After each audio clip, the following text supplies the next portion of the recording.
Selepas keluar daripada tol air hitam, belok sebelah kiri, lokasi sup kambing ini terletak di tepi jalan besar. Amat mudah untuk mencari lokasinya.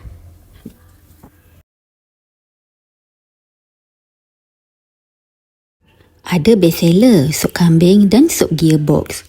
Resepi menu warisan sejak tahun 1985.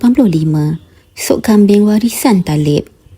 Ada nasi lemak, ada nasi ayam, ada nasi goreng, ada nasi goreng kambing, ada nasi goreng gearbox, ada lontong darat, mi rebus. Menunya semua sedap.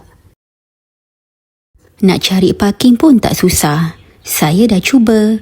Anda bila lagi?